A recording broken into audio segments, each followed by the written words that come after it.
Ito mga makisig, i-share ko lang po sa inyo, lalong-lalo na po dun sa mga seller ng Lazada.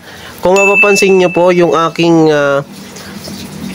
orders ay nakalagay po sa waiting for pickup. So, marami po kasi ang nagtatanong din dun sa mga seller na hindi po sila makapag-arrange for pickup. Ang ginagawa po lang nila ay drop off. So, ito mga makisig na natuklasan ko na pwede palang magpa-pick up. Basta po, yung inyo pong account sa Lazada ay meron na siyang gagawin po kayo ng warehouse. Which is dapat po, hindi lang po isang account yun. So, ang gagawin nyo po dapat ay 2 or more na account para magkaroon kayo ng warehouse. Yung pipick upan po mismo nung rider, yung courier. So, ito, dati po, mapapansin nyo dito sa akin, dito po napunta yung mga orders namin. Pagka in-arrange ko po, dito po napunta sa waiting for drop off. Yan, dito po yung lalabas. So, mapapansin nyo yan, yung huli ko pong pinaship ay sa Lex PH. So, ito, ginawan ko po siya ng warehouse, which is yung Makisig TV.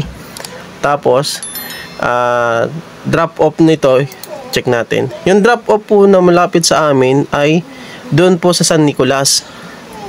Dito po yung kasi yung amin sa bayan po ng San Pablo malapit. So yun sa San Nicolas po ang warehouse noon, doon sa may malapit sa may BIR.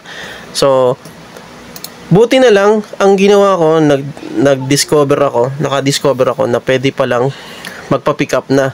So ito na yung item sa JNT to, at yung isa po yan sa Flash. So dalawa po ito. Waiting na lang ako, pipick up in for tomorrow kasi ngayon ay gabi na. Nakalagay na nga dito sa ating ay waiting for pick up. So sa Flash, yan na nakalagay sa kanya. Ang gagawin nyo din mga makisig ay i-arrange nyo po ito ng may oras din yan yan, pick up slot.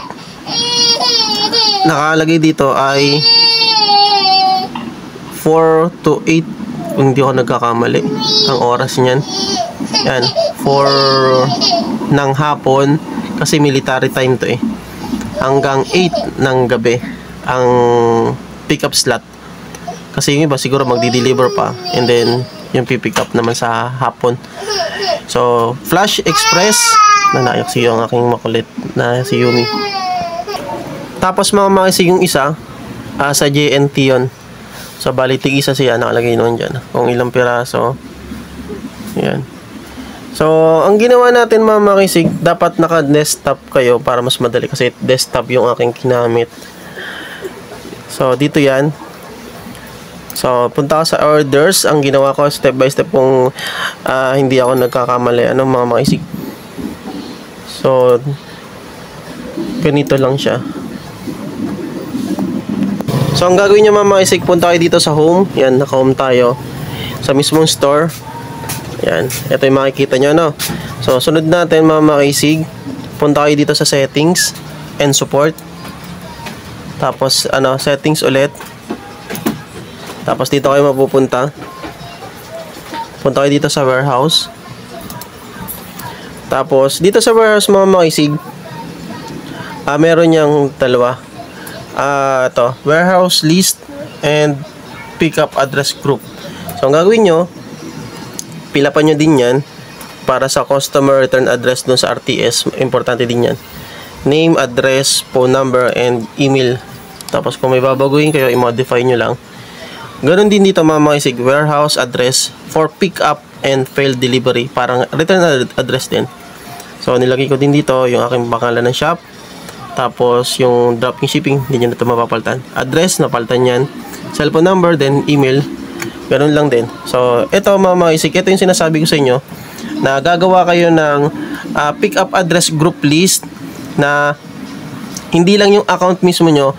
Kung marami kayong account or may mga kakilala kayo na malapit sa lugar, gagawa kayo nun ng isang grupo para yung mga rider doon pipick up doon sa inyong location iisa lang, para hindi yung paiba-iba So account role, group owner, yung Makisig TV. Ito yung owner, no?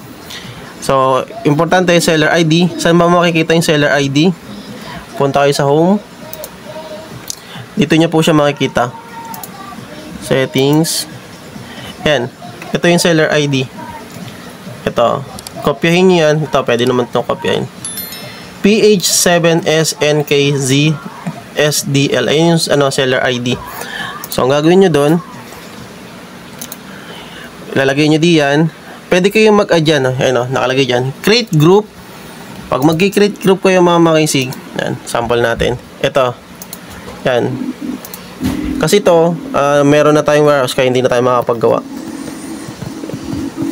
May warehouse code dyan. Pipiliin nyo lang yan. Yan. Ayun, hindi na pwede. So, dapat ito, new invitation mga Makisig. Diyan na kayo makakapag-invite ng mga account or seller na isasalin nyo dun sa inyong group. Itong mga kailangan. Ito, wala na to. Ito, seller ID. Yan, ito. Yun yung code dun. Tapos, yung warehouse name, pwede nyo palitan. Address. Then, okay na yan, mga Makisig. So, mapapansin nyo, mga Makisig, ito yun. Ito yung dalawa. Ito yung isa kong ginawa na sa Shopee yun. Ay, sa Lazada din. Yung sa Easy Printing Hub na address, ayan, no, yung paggagawa ng sticker. Tapos, ito yung sa Makisig TV.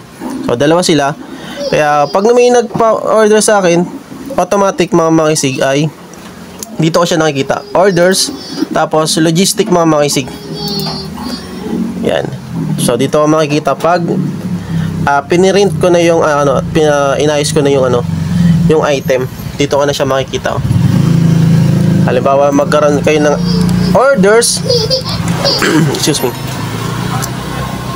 Dito yan, to pack. Tapos dito, lalabas dito to arrange. Pag-arrange nyo, lalabas dun kung anong oras nyo yung gagawin, papapick up. And then, dito yan papasok. Gusto mo muna ng pahahan. Ayan. Ito na yung dalawa na order sa atin. Doon pala sa airwheel, airway build, mga Makisig. Makikita nyo na agad kung sino yung courier na pipick up sa inyo. Mapapansin nyo na dito. Delivery by JTE. JNT Express yan. Tapos yung isa naman sa Flash. Yan, mapapansin nyo. Deliver by Flash. So, waiting na lang ito, mga Makisig, bukas. At sana nakatulong po itong video sa inyo kung paano mag-arrange ng pick up. Yan. Yung aking baby na iyak. At sana nakatulong tong video na to, mga Makisig, sa mga seller, lalo na doon sa mga seller na nahihirapan pumunta doon sa mga drop-off point. So, sa amin, isang sakayan pa eh. Balikan pa, may higit dalawa pala. Ito, makakalis tayo. Sana ito nakatulong, mga Makisig. At pagpasensya nyo na din, yung aking bunso ay naiyak. Ayan. So, sa mga gusto magtanong, mga Makisig, comment lang dyan sa baba. At sana masagot ko po. Ito, sana po nakatulong tong video. At okay na. Nakita ko kasi sa YouTube, wala pa po palang nakakapagawa ng video yun about sa kung paano mag-set ng pick up sa Lazada.